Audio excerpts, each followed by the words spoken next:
സിസ്റ്ററിൻ്റെ brother മരിക്കുന്ന സമയത്തെ ഇത് നല്ല ഇതുണ്ടായിരുന്നു. അപ്പോൾ ഈ ഈശോയൻ ജീവാസനാകുന്ന പാട്ടൊന്ന് പ്ലേ ചെയ്ത് കൊടുക്കണം.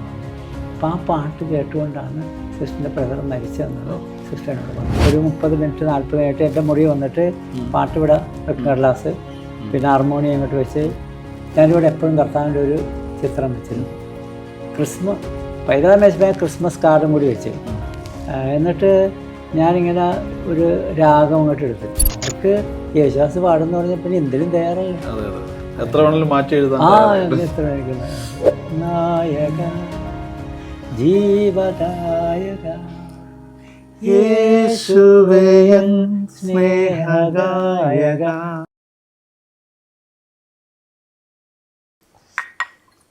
അച്ഛാ, അതുപോലെ സ്നേഹപ്രവാഹത്തില് കർത്താവാം യേശുവേ മർത്തി വിമോചന, ഈ പാട്ട് വന്നെങ്ങനെയാ? അതെങ്ങനെ വെച്ചാൽ എന്നോട് യേശുദാസ് പാട്ട് ചോദിച്ചു, എനിക്ക് 12 പാട്ടുകൾ വേണമെന്ന് പറഞ്ഞ്. അപ്പം ഞാൻ ഉടനെ അന്നൊരു കാസറ്റിൽ 12 പാട്ടുകൾ കയറുമായിരുന്നു, ചിലതിലൊക്കെയാണ് 10. അപ്പോൾ അതുകൊണ്ട് ഞാൻ ക്ലാസ്സിലിങ്ങനെ പറഞ്ഞു കുട്ടികളോട്, യേശുദാസാണ് പാടുന്നത്, എനിക്ക് പാട്ടുകൾ വേണം, നിങ്ങൾ തന്നെന്ന് വിചാരിച്ച് എടുക്കണമെന്നില്ല, എനിക്ക് കണ്ട മെലഡി വരണം.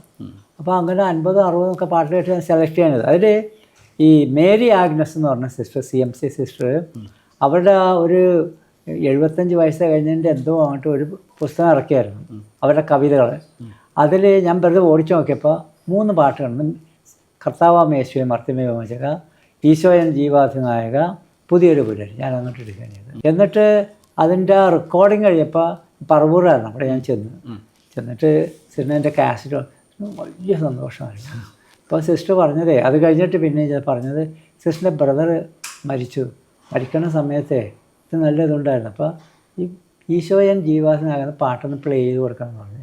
അപ്പോൾ ആ പാട്ട് കേട്ടുകൊണ്ടാണ് സിസ്റ്ററിൻ്റെ ബ്രദർ മരിച്ചതെന്നാണ് സിസ്റ്ററിനോട് പറഞ്ഞത്. അത് ഏത് രാഗത്തിലാണ് ആ പാട്ട്? അത് ദേശം എന്ന് പറയും. എത്ര സമയം എടുത്തു അതൊക്കെ ചെയ്യാൻ ആ പാട്ട്? അത് ഞാനൊരു 1.5 ദിവസം കൊണ്ട് ആദ്യം അതിൻ്റെ 2ാമത്തെ ഭാഗമാണ് ചെയ്തത്. അതെ. അച്ഛൻ വരിയായിട്ട് ഈശോയുടെ മുമ്പിലിരുന്ന് അതായത് പള്ളിയിൽ പോയി പ്രാർത്ഥിക്കണം. എനിക്ക് ഞാൻ ചെയ്തിരുന്നത് അങ്ങനെയാണ്. ഒരു 30 മിനിറ്റ് 40 മിനിറ്റ് എൻ്റെ മുറി വന്നിട്ട് പാട്ട് ഇവിടെ വെക്കുന്ന ക്ലാസ്, പിന്നെ ഹാർമോണിയം ഇങ്ങോട്ട് വെച്ച് ഞാനിവിടെ എപ്പോഴും കർത്താവിൻ്റെ ഒരു ചിത്രം വെച്ചിരുന്നു. പൈതൃകമേശമായ ക്രിസ്മസ് കാർഡും കൂടി വെച്ച്, എന്നിട്ട് ഞാനിങ്ങനെ ഒരു രാഗം അങ്ങോട്ട് എടുത്ത്. അപ്പം ഇത് ദേശരാഗം എന്ന് പറയുന്നത്.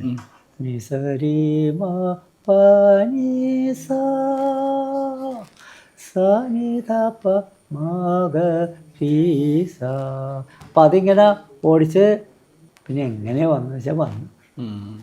ഈശോയൻ ജീവാധിനായ. അപ്പം ആദ്യം തന്നെ ഞാൻ താളം നേരത്തെ മനസ്സിൽ കണ്ടുപിടിക്കും. അതായത് ഒരു വൈവിധ്യം ഉണ്ട്. പാട്ട് നോക്കിയാൽ 3/4 ഉണ്ട്, കോമൺ ടൈം ഉണ്ട്, ആദ്യ താളമുണ്ട്. അല്ല, ഈ വരികൾ വരുമ്പോൾ അച്ഛൻ ഈ ഒരു താളത്തിൽ 3/4 അല്ലെങ്കിൽ 4/4, അതായത് എഴുതുന്ന ആളുകൾ അങ്ങനെയാണോ എഴുതിക്കൊണ്ട് വരുന്നത്? അല്ല, എഴുതുന്ന പറഞ്ഞാൽ ഇപ്പോൾ സിസ്റ്റർ മേരി ആഗ്നസിൻ്റെ ഒരു വാക്ക് മാറ്റിയിട്ടില്ല, പാറാങ്കുഴി അച്ഛൻ്റെ മാറ്റിയിട്ടില്ല, ബാക്കിയുള്ള എല്ലാവരുടെയും അവിടെ ഉണ്ടല്ല വിളിച്ചിട്ട് പറയും നോക്കി ഇത് ഇവിടെ ഇങ്ങനെ മാറ്റണം, കാരണം കൂടിപ്പോയത്. അപ്പോൾ അവർക്ക് യേശുദാസ് പാടുന്ന പറഞ്ഞാൽ പിന്നെ എന്തിനും തയ്യാറല്ലേ. എത്ര വേണമെങ്കിലും മാറ്റി എഴുതാം. അതുപോലെ തന്നെ നായക ജീവദായക, അത് ഗ്രിഗോറിയൻ മെലഡിയാണത്. അതിൻ്റെ വൈവിധ്യം. അതായത് ഗ്രിഗോറിയൻ ചാൻഡ് എന്ന് പറഞ്ഞാൽ അതിന് നമ്മളിപ്പോൾ രാഗങ്ങൾ എന്ന് പറഞ്ഞാൽ അതിന് മോഡ് എന്ന് പറയും. 8 മോഡുകളാണ് ഉള്ളത്. അതിൻ്റെ ഓരോന്നിനും വൈവിധ്യമേർന്ന എൻഡിങ് ഉണ്ട്. അപ്പോൾ ഇതെന്താ വെച്ചാൽ Dixit Dominus Domino mevo, sedea dextris mei, gloria Patri et Filio, et Spiritui Sancto, Nayaka, Jivadayaka, യേശുവേൻ സ്നേഹഗായക. അപ്പം ആ രാഗത്തിൽ നിന്നാണ് എടുത്തത്. മനോഹര ഗാനമാണോ അത്? യോഹന്നാൻ മാർ തിയോഡോഷ്യസ് അദ്ദേഹം വന്ന് കൊച്ചുതുണ്ടിൽ, ജോൺ കൊച്ചുതുണ്ടിൽ എന്നുള്ള പേരിലായിരുന്നു. അതെ, അന്ന് അദ്ദേഹത്തിൻ്റെ 2 ഞാൻ എടുത്തിട്ടുണ്ട്, 2-3 ഉണ്ട്. സ്നേഹപ്രവാഹത്തിൽ തന്നെ മറ്റൊരു മനോഹരമായ ഗാനം ഈ കഴിഞ്ഞ ഇടയ്ക്ക് ഞാൻ കയറി പാടിയായിരുന്ന പാട്ട്, യേശുവിന്റെ പ്രാണനാഥൻ. യേശുവിന്റെ പ്രാണനാഥൻ എവർഗ്രീൻ സോങ് അത്. അത് ഞാനിങ്ങനെ വെറുതെ ഒരു വെസ്റ്റേൺ ടൈപ്പിൽ രാഗമല്ല. അത് മാത്യു മുത്തേടൻ പാലായിൽ നിന്നുള്ള അദ്ദേഹത്തിന് നല്ല ഒരു പിന്നാലെ എന്നെ വിളിച്ചിട്ടേ പറഞ്ഞു, എനിക്ക് ഈ ഒരു പാട്ട് പുസ്തകം വേണമെന്ന് പറഞ്ഞു. ആദ്യമായിട്ട് എന്നോട് ചോദിക്കണം. ഈ മാത്യുഷനൊക്കെ ഇപ്പൊ എത്ര വയസ്സ് കാണും? റിട്ടയർ ചെയ്തില്ലേ? അതെ. 75 ഒക്കെ കാണുമായിരിക്കും, 75 കാണുമായിരിക്കും. ഈ പാട്ട് എങ്ങനെയാ വെച്ചാൽ വന്നത്? യേശുവിന്റെ പ്രാണനാഥൻ അത് അദ്ദേഹം തന്നെ എഴുതി തന്നതാ. അതെ. ഞാനിങ്ങനെ അദ്ദേഹം അന്ന് അദ്ദേഹം ഓർഡിനേഷൻ കഴിഞ്ഞ് ഞാൻ ആദ്യം അദ്ദേഹത്തിൻ്റെ പാട്ടുകൾ കഴിഞ്ഞ് തളിർമാല്യത്തിൽ 3 എടുത്തില്ല. അപ്പം ഞാൻ അറിയിച്ചു ഞാനിങ്ങനെ പാട്ട് അച്ഛൻ്റെ ഒരു പാട്ട് എനിക്ക് അയച്ചു തരണമെന്ന് പറഞ്ഞ്. അപ്പോൾ അദ്ദേഹം ഇത് അയച്ചു തന്നു. അപ്പം തന്നെ ഞാൻ എടുത്തത്. അപ്പോൾ അത് ഒരുതരം വെസ്റ്റേൺ ടൈപ്പിൽ അങ്ങോട്ട് ചെയ്തതാണ്. പക്ഷേ വന്നപ്പോൾ അതങ്ങ് ശരിക്കും ചില വാക്കുകൾ കാണുമ്പോഴേ നല്ല മെലഡി വരും. ഇദ്ദേഹത്തിൻ്റെ ഏത് പാട്ടിൻ്റെ മാനസത്തിന് മണിവാതിൽ, യേശു വരദാൻ, എനിക്ക് അദ്ദേഹത്തിൻ്റെ കിട്ടും. അതുപോലെ തന്നെ പാറാങ്കുഴി അച്ഛൻ്റെയും പാട്ടുകൾ എടുത്ത് കഴിയുമ്പോൾ മെലഡി കിട്ടുന്നുണ്ട്. ചില വരികൾ അങ്ങനെയല്ലേ? നല്ല വരികളാണ്. വേറെ ചിലരെ നിങ്ങൾ മെലഡി വരില്ല ഉള്ള സംഗീതങ്ങളെ. കാരണം അത് മറ്റവർക്ക് അങ്ങനെയല്ല. ഈ പ്രൊഫഷണലായിട്ട് ചെയ്യുന്നവരെ അവരെങ്ങനെ വെച്ചിരിക്കുക, അവരിങ്ങനെ പാട്ടുകളൊക്കെ കമ്പോസ് ചെയ്ത് വെച്ചിരിക്കുകയാണ് മെലഡിയൊക്കെ. ട്യൂണ് ഇട്ടതിന് ശേഷമേ വരി എഴുതി കൊടുക്കുന്ന സമ്പ്രദായമൊക്കെ ഉണ്ട്. അതാണ് ഇപ്പോൾ ഉള്ളത് മിക്കവാറും. അത് അച്ഛൻ യോജിക്കുന്നുണ്ടോ? അല്ല, അതിൽ ഞാൻ ഒരെണ്ണം മാത്രം ചെയ്തിട്ട് അതില്. അതെന്താ ഒരെണ്ണം? അതേത് പാട്ടാ? അത് മഞ്ഞ് പെയ്യുന്ന മാമരം കോച്ചുന്ന 5/8 എന്ന് പറയാം താളം. അത് സിനിമ പാട്ടുകളിലൊന്നുമില്ല. ഭക്തിഗാനങ്ങളിൽ ഒരെണ്ണം ജോബൻ ജോർജ് ചെയ്ത് ഉണ്ടായിരുന്നു. അപ്പം എനിക്ക് യേശുദാസിനെ ഒന്ന് മനസ്സിലാക്കി കൊടുക്കണം, എനിക്കും ഇതറിയാമെന്ന്. അങ്ങനെ ഞാൻ ഈ എഴുതിയ ആളെ അടുത്തിരുത്തിയിട്ട് ഞാൻ മെലഡി ആദ്യം കമ്പോസ് ചെയ്ത്. മഞ്ഞു പെയ്യുന്ന മാമരം കോച്ചുന്ന മരനിഴത്തിളങ്ങുന്ന ടം ടം ടം. അപ്പം ഈ പാറാങ്കുഴച്ചിന് എഴുതല്ല, പാടാനായിട്ട് ഒന്നുമില്ല, പാടിയേ ഇല്ല, അതിനുള്ള കഴിവേ ഇല്ല, സുഖമായിട്ട് എഴുതും. അപ്പം എൻ്റെ അടുത്തിരുന്നത് അപ്പം ഇതനുസരിച്ച് അപ്പം തന്നെ ഇരുന്ന് പറയാൻ മഞ്ഞ് പെയ്യുന്ന പറഞ്ഞ് അങ്ങോട്ട് എഴുതി. ഒരു 2 മണിക്കൂർ കൊണ്ട് പാട്ട് എഴുതി. വളരെ മനോഹരം. പാട്ട് എഴുതി ട്യൂണിങ് കഴിഞ്ഞു ചെയ്ത്. ട്യൂണിങ് ഞാൻ നേരത്തെ ചെയ്ത് വെച്ചിരുന്നില്ല. അപ്പം പുള്ളി വേഗം ഇട്ട് തന്നാ. അതുപോലെ തന്നെ പുതിയൊരു പുലരി അതാ സിസ്റ്റർ മേരി ആഗ്നസിന്റെ. ഒരു പാട്ടിൽ നിന്ന് അടുത്ത പാട്ടിലേക്ക് പോകുമ്പോൾ അത്രയ്ക്ക് മനോഹരത കൂടിക്കൊണ്ടിരിക്കുക. താളമൊക്കെ ഞാൻ മാറ്റിട്ടുണ്ട്. 6/8 പിന്നെ 4/2 അങ്ങനെ. അത് അവിടെയൊക്കെ ഡാൻസിന് വേണ്ടി ഞാൻ ചെയ്തതാണ്. അതിന്റെ എൻ്റെ ഉള്ളിലെ ഈ പാട്ട് ഉപയോഗിച്ചാൽ ഡാൻസ്. അപ്പോൾ ഒരുപാട് സ്ഥലത്ത് ഡാൻസ് ചെയ്തിട്ടുണ്ട്. പെട്ടെന്ന് താളം ചേഞ്ച് ആയി. അത് അതിന്റെ പിന്നെ റെക്സ് ആണെങ്കിൽ അതിന്റെ ബാക്ക്ഗ്രൗണ്ട് നന്നായിട്ട് ഇട്ട് തന്നു. രണ്ടുപേരും പാടാ. പുതിയൊരു പുലരി വിടർന്നു മഞ്ഞിൽ, പുതിയൊരു ഗാനമുയർന്നൊഴുകി, ഇന്നല്ലോ ഇന്നല്ലോ നിന്റെ രാജനെ മണ്ണിൽ പിറന്നൊരു മംഗള സുദിനം, പിറന്നൊരു മംഗള സുദിനം. ആഹാ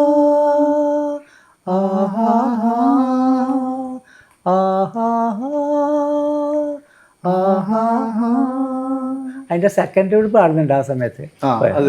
അതും കൂടി ഉണ്ടുമ്പോഴാണ് ആ പാട്ടിന്. അപ്പം അത് ക്രിസ്മസ്, അതായത് അതും ദൈവം പിറക്കുന്നു. ഈ തരംഗടിയിൽ നിന്ന് അവർ പറഞ്ഞേ CSIക്കാർക്കൊക്കെ ക്രിസ്മസിന് പോകുമ്പോൾ ഇതൊക്കെ പാടുന്നത്. അപ്പം അത് മനസ്സിൽ കണ്ടുകൊണ്ടാണ് അത് ചെയ്തത്. പിന്നെ ദൈവം പിറക്കുന്നു മനുഷ്യനെ. അതെ തന്നെ. ഓരോ പാട്ട് പറയുമ്പോൾ ഈ ബ്യൂട്ടി കൂടി വരുക. ഇതെങ്ങനെയാ ദൈവം പിറക്കുന്നത്? അത് ഇങ്ങനെ ഞാൻ പാറാങ്കുഴച്ചൻ എഴുതിയാണത്. പാറാങ്കുഴി അത് അങ്ങനെ വന്നു. പിന്നെ അതിന് എൻ്റെ കുറച്ച് ബാക്ക്ഗ്രൗണ്ട് മ്യൂസിക് കൂടിയുണ്ട്. ഞാൻ ഫ്ലക്സിനോട് പറഞ്ഞേ അവർക്ക് ബാൻഡൊക്കെ കൊട്ടാനുള്ളതാണ് ക്രിസ്മസിന്. അപ്പം അതുകൊണ്ട് നമ്മൾ കൂടുതൽ കുറേ ബാക്ക്ഗ്രൗണ്ട് മ്യൂസിക്, ഇൻ്റർലൂഡ് മ്യൂസിക്കും ഉണ്ട്. ട്രംപറ്റും പിന്നെ പാട്ട് ശരിക്കും അങ്ങോട്ട് ചെയ്തിട്ട് അതിൻ്റെ ഇടയ്ക്ക് ബാക്ക്ഗ്രൗണ്ട് മ്യൂസിക്കൊക്കെ കുറെ കൂടുതൽ കൂടി. അപ്പോൾ അവർക്ക് വലിയ ഇഷ്ടമായി. ട്രാക്ക് നേരത്തെ ചെയ്യോ അതോ ഇതെല്ലാം മുഴുവൻ ട്രാക്ക് ചെയ്ത. മറ്റേത് തളർമാലി മാത്രമാണ് നേരിട്ട്. ലൈവായിട്ട് ചെയ്തു അല്ലേ? ആ അതിൽ ഒരെണ്ണം ഒഴിച്ച് യേശുവെ വരദാനമായിട്ട് രാത്രിയായപ്പോൾ ഞാൻ പാടിയിട്ട് പിറ്റേന്ന് യേശുദാസ് ഈ ദൈവം പിറക്കുന്നു എഴുതിയിരിക്കുന്ന ഫാദർ ജോസഫ് പാറംകുഴി. അത് നെയ്യാറ്റിൻകര. അതെ അദ്ദേഹത്തിന്റെ 8 പാട്ടുകൾ ഞാൻ എടുത്തിട്ടുണ്ട്, ഒരു വാക്കും മാറ്റാതെ. പക്കായാണ് എഴുത്തുകൾ. എന്നാൽ പാടാനായിട്ട് കഴിയില്ല. അതില്ല. നല്ല വരികളൊക്കെ നല്ല കവിത നന്നായിട്ട് എഴുതും. എൻ്റെ ഇതിൽ കാണിച്ച വഴി എന്നെക്കുറിച്ച് ഒരു പദ്യമൊക്കെ എഴുതി ട്യൂൺ ചെയ്ത് എന്നെ കേൾപ്പിച്ചു. അതെ. അച്ഛനിപ്പോ എവിടെയാണുള്ളത്? അദ്ദേഹം ഇവിടെ നെയ്യാറ്റിൻകര. കഴിയാണ്. തീർച്ചയായിട്ടും ഒരുപാട് പാട്ട് അച്ഛൻ സംഗീതം ചെയ്ത ഒരുപാട് പാട്ടുകൾ ഈ ജോസഫ് അച്ഛൻ എഴുതിയിട്ടുണ്ട് അല്ലേ? ഇതിന് അനുപല്ലവിയൊക്കെ പാതിരാവിൽ മഞ്ഞേറ്റീറനായി പാരിന്റെ നാഥൻ പിറക്കുകയായി, പാടിയാർക്കു വീണമീട്ടു ദൈവത്തിൻ ദാസരെ ഒന്നു ചേരൂ, പാടിയാർക്കു വീണമീട്ടു ദൈവത്തിൻ ദാസരെ ഒന്ന് ചേരൂ. കരോളിന് വേണ്ടി ചെയ്ത പാട്ടല്ലേ? ഓക്കെ, മനോഹരമായിട്ടുണ്ട്. അച്ഛൻ പറഞ്ഞ പോലെ ദൈവം നിരുപമ സ്നേഹം, അതൊരു പ്രത്യേക ഒരു മൂഡിലാ പാട്ട് പോയേക്കുന്നത്. അതാണ് ഞാൻ 10 മിനിറ്റ് കൊണ്ട് ചെയ്തെന്ന് പറഞ്ഞു. 10 മിനിറ്റ് കൊണ്ട് ഇത്രയും വലിയൊരു ഗാനം കിട്ടി. അത് ഒറ്റയിരിപ്പ് കിട്ടി. അത് ചില ഇൻസ്പിറേഷൻ വരുന്ന അങ്ങനെയല്ലേ പെട്ടെന്ന്. അപ്പം അത് കഴിഞ്ഞാലും എനിക്ക് പിന്നെ സംശയമായി, ഇനി പാട്ടിന് ഭംഗി കുറവുണ്ടോ. അപ്പോൾ ഞാൻ ജോബ് മാസ്റ്ററിന്, ഞാൻ എല്ലാ പാട്ടുകളും ജോബൻ ജോർജ് ഇല്ല, അതിൽ ജോബ് മാസ്റ്ററുമായിട്ട് എനിക്ക് വലിയ അടുപ്പമായിരുന്നു. എല്ലാ പാട്ടുകളും ഞാൻ അദ്ദേഹത്തെ കേൾപ്പിക്കും. അപ്പോൾ എവിടെയെങ്കിലും ഏതെങ്കിലും ഒരിടത്ത് പോരായുണ്ടെങ്കിൽ അദ്ദേഹം പറഞ്ഞു തരും, അത് വേണമെങ്കിൽ ഒന്നെങ്കിൽ മാറ്റുന്നൊക്കെ പറയും. കാരണം അദ്ദേഹം ഈ ഫീൽഡിൽ ഈ അദ്ദേഹം ഉണ്ടല്ലോ അല്ലിയാമ്പൽ എന്നും പറഞ്ഞൊരു, അത് അദ്ദേഹത്തിൻ്റെ. അപ്പം അങ്ങനെയാണ് ചെയ്തത്. അതെ, അത് ഈ കാടുകൾ മേടുകൾ മാനവ സരണികൾ, ആ ഒരു സംഗീതം. അതെ അത് എങ്ങനെയോ നന്നായിട്ട്. കാടുകൾ മേടുകൾ മാനവ സരണി പുണർന്ന് പുൽകുമ്പോൾ, കുന്നുകൾ കുഴികൾ ഉയർച്ചകൾ താഴ്ച ഒരുപോൽ പുഷ്പിക്കും. സ്നേഹം നിരുപമ സ്നേഹം ദൈവം നിരുപമ സ്നേഹം, ദൈവം നിരുപമ സ്നേഹം, ദൈവം അത് നന്നായിട്ട് പാടി. ദാസേട്ടൻ ഈ പാട്ട് കേൾക്കുമ്പോ എന്താ അച്ഛനോട് അഭിപ്രായം പറയുന്നത്? ഇപ്പൊ ഈ ദൈവം നിരുപമ സ്നേഹം തന്നെ എല്ലാം പുള്ളിക്ക് ഇഷ്ടമായിരുന്നു. അതല്ലേ? അതായത് അതേ ഈ ഉണ്ടല്ലോ ഈ മിക്സിംഗ് ഉണ്ട്. മിക്സിങ് അല്ല, ആദ്യമേ ഈ പാട്ട് അവിടെ യേശുദാസിന് പാടുന്ന ഒരാളുണ്ട്, ട്രാക്ക് പാടുന്നു. അപ്പോൾ ആ ട്രാക്ക് പാടുന്ന പാട്ട് കേട്ട് യേശുദാസിന് അങ്ങോട്ട് താല്പര്യം വന്നിട്ട് ഞാൻ ചെല്ലുന്നതിന് മുമ്പ് എന്നെ ഫൈനൽ ടേക്ക് എടുത്തു. എടുത്ത് അപ്പോൾ എന്നെ കേൾപ്പിക്കാൻ ശരിയായില്ലെന്ന് ഞാൻ പറഞ്ഞു. അപ്പോൾ മാറ്റി രണ്ടാമത് ഞാൻ പറഞ്ഞു. കാരണം നമ്മൾ ട്രാക്കിൽ ഒരാൾ പാടുമ്പോഴേ അയാൾ പാടുന്ന നമ്മൾ ശ്രദ്ധിക്കണില്ല, അത് പാടുന്ന ഇൻസ്ട്രുമെന്റ്സ് എടുക്കാനല്ലേ. അപ്പൊ അവിടെ തെറ്റിച്ചാൽ നമ്മളൊന്നും അനങ്ങില്ല. നമ്മൾ നേരിട്ട് സംഗീതം ചെയ്ത ആള് തന്നെ നേരിട്ട് അല്ല, പാടാനുള്ള ആൾ അയാളല്ല. അപ്പൊ അതുകൊണ്ട് അയാൾ ശരിക്കും പാടിയില്ലെങ്കിലും അവർ നോക്കുന്നത് നമുക്ക് ഇൻസ്ട്രുമെന്റൽ മ്യൂസിക് ശരിക്കും വരാനായിട്ടാണ് ഇയാൾ നിൽക്കുന്നത്. അതേ ആ ട്രാക്കിൽ ഇയാൾ മാറ്റിയാണ്. അവിടെയാണല്ലോ യേശുദാസ് പാടുന്നത്. ആ സിസ്റ്റം ഇൻട്രൊഡ്യൂസ് ചെയ്ത് യേശുദാസാണെന്നാണ് പറയുന്നത് ഈ ട്രാക്ക് പാടുന്നത് എന്നാണ് ഞാൻ കേട്ടിരിക്കുന്നത്. കാരണം അദ്ദേഹത്തിന് ആദ്യ കാലങ്ങളിൽ ഭയങ്കര ഡിമാൻഡല്ലായിരുന്നു. അപ്പോൾ എല്ലായിടത്തും പോയാൽ ഇപ്പോൾ ഒരു സ്റ്റുഡിയോയിൽ ഇത്ര മണിക്കൂർ ഇല്ല ഇങ്ങനെയൊക്കെ പോയിരുന്നു. അങ്ങനെയാണ് ഞാൻ കേട്ടത്. പക്ഷെ ഹിന്ദിയിലൊന്നും അങ്ങനെയല്ല. ഹിന്ദിയിൽ നിന്ന് നിർത്തി തന്നെ പാടണം. കാരണം അതുപോലെ തന്നെ പണം അവർ കൊടുക്കുന്നുണ്ടല്ലോ.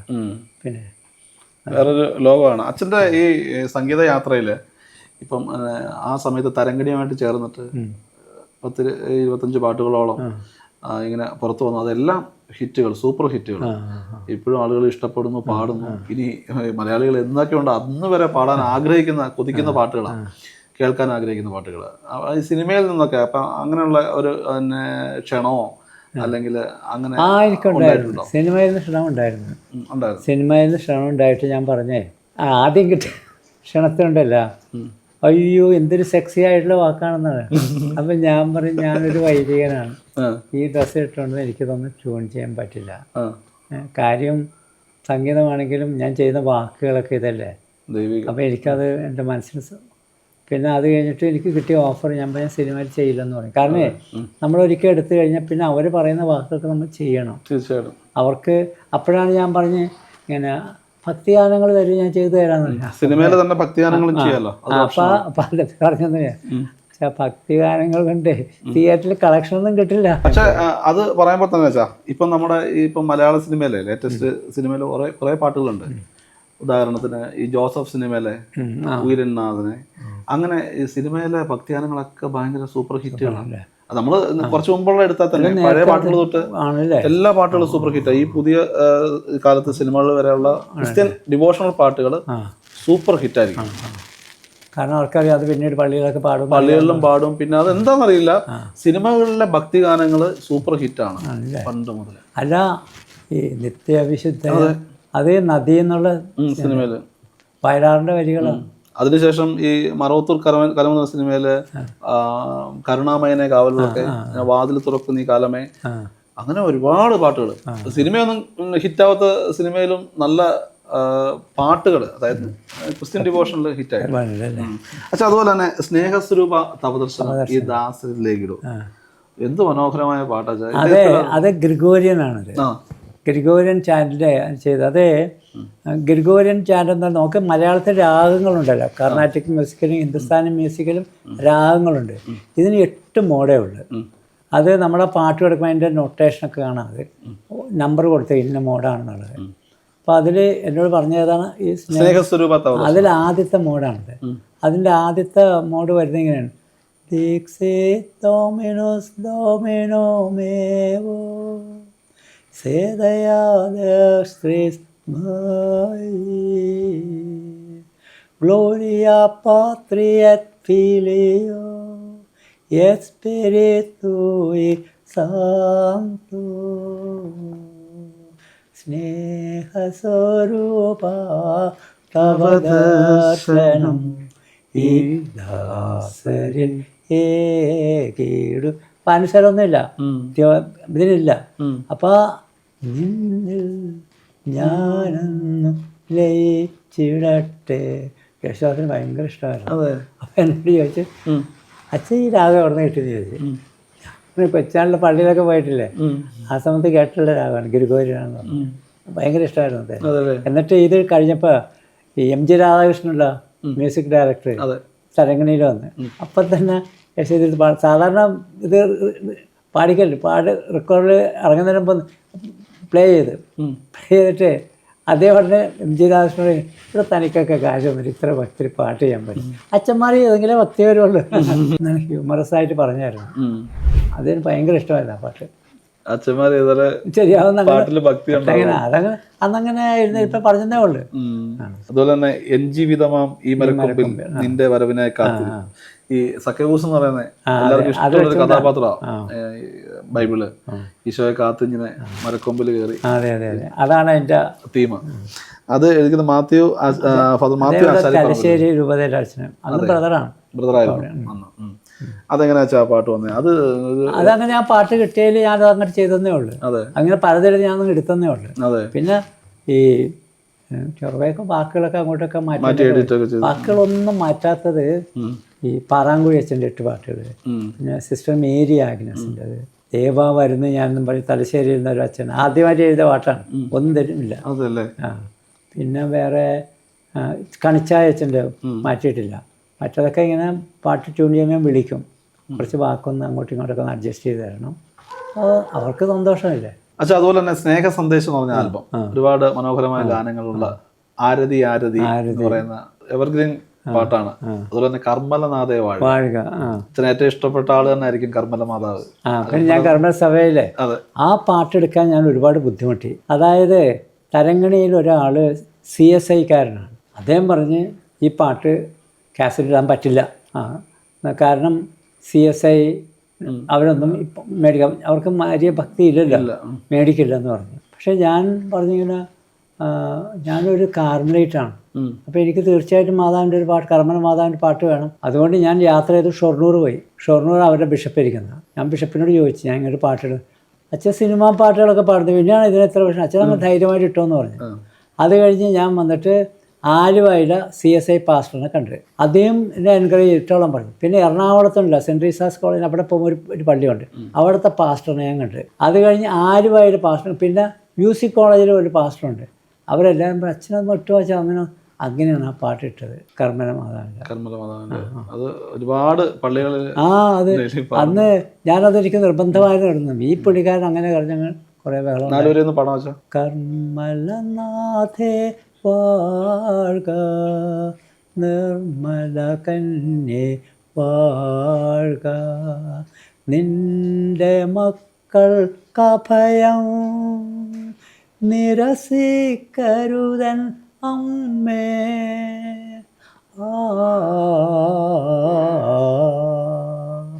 അതുപോലെ ആരതി ആരതി ആ പാട്ട്, അതും ഇങ്ങനെ ആരതി ആരതി ആരാധന ആത്മാവി ക്ഷേത്രത്തിൽ ആരാധന അഞ്ജലി അഞ്ജലി പ്രണവാർച്ചന മാനസ കോവിലിൽ ഹൃദയാർച്ചന. കണിച്ചാഴ്ചന ഇത് അതല്ലേ CMI. അച്ഛാ അതിനുശേഷം വർഷങ്ങൾക്ക് ശേഷം 97 മനോരമ മ്യൂസിക്കിന് വേണ്ടി ഒരു ആൽബം, അതുകൊണ്ട് എന്നെ നയിക്കുന്ന നല്ലവരുടെ ബിജു നാരായണ പാടി. അതാണ് ഏറ്റവും ലേറ്റസ്റ്റ് ആയിട്ട്. അതായത് ഒരു ഓർഡിനേഷൻ ഞങ്ങളുടെ അച്ഛൻ ഡാനിയൽ അച്ചാർ പറമ്പിലാണ് മെത്രാനായിട്ട് വന്നിട്ട്. കോഴിക്കോട് ബിഷപ്പ് അന്ന് CSIയുടെ ചാർജാണ്.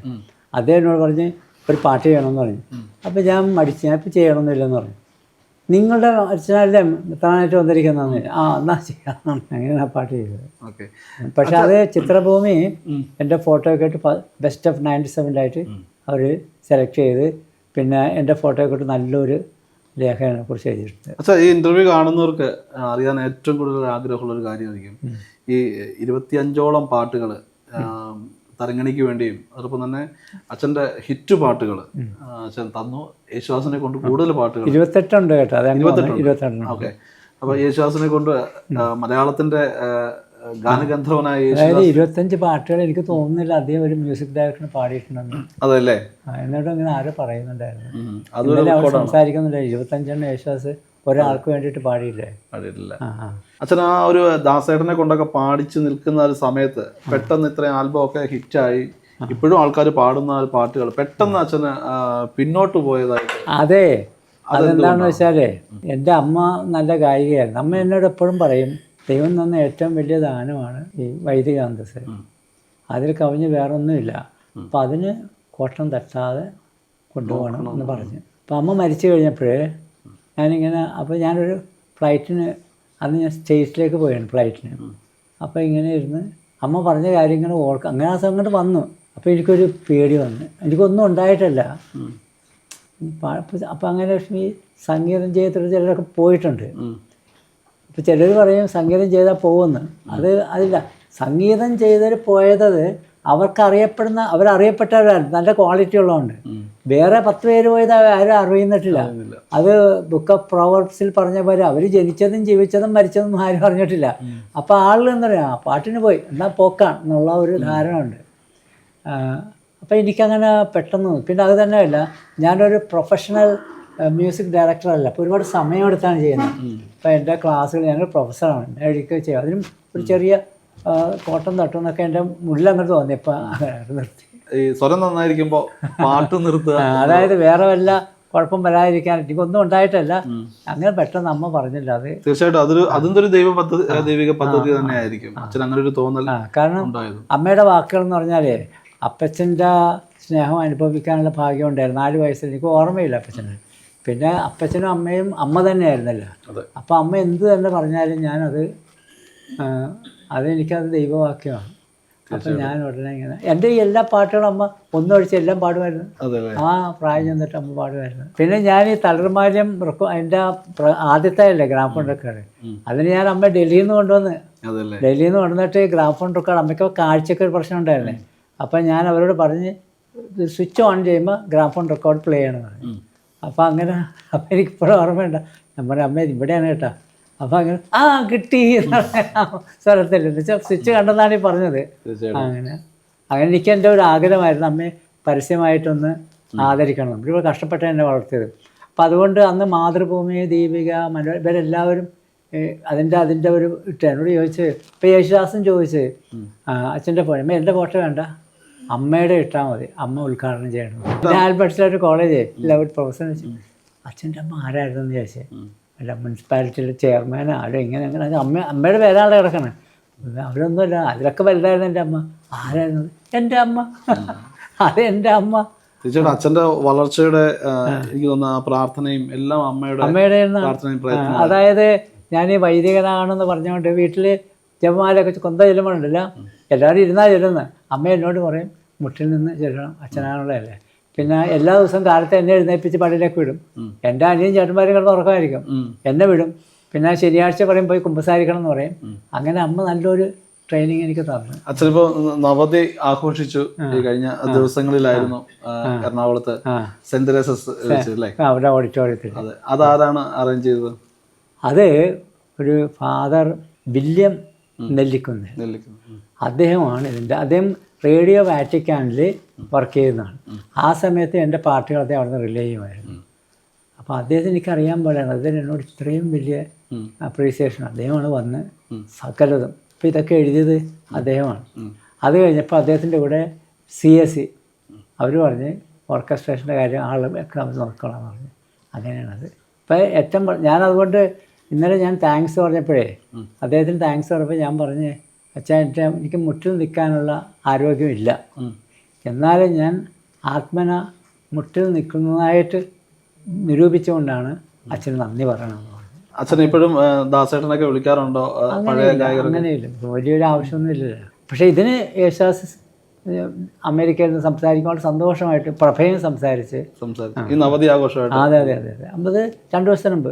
പിന്നെ അദ്ദേഹത്തിൻ്റെ മെസ്സേജും കാഴ്ച തന്നതെല്ലാം ഇന്നലെ കാണിച്ചായിരുന്നില്ല. പുതുതായിട്ട് വരുന്ന ഗായകര്, സംഗീത സംവിധായകന്മാര്, അല്ലെങ്കിൽ ഗാനരംഗത്തേക്ക് വരുന്നവര്, അവർക്ക് അച്ഛനൊരു മെസ്സേജ് കൊടുക്കുകയാണെങ്കിൽ എന്തായാലും? ഇല്ല, ഞാൻ പുതുതായിട്ട് ഗാനം ചെയ്യുന്നവരൊക്കെ ഞാൻ അഭിനന്ദിക്കുന്നു. എന്താണെന്നാ, ചിലർ ഒരുപാട് ക്രിട്ടിസൈസ് ചെയ്യും. ഇപ്പോൾ ഒരു ചെറുക്കൻ ഒരു പാട്ട് ചെയ്ത് അപ്പോൾ അത് പള്ളി പാടിയാണ്.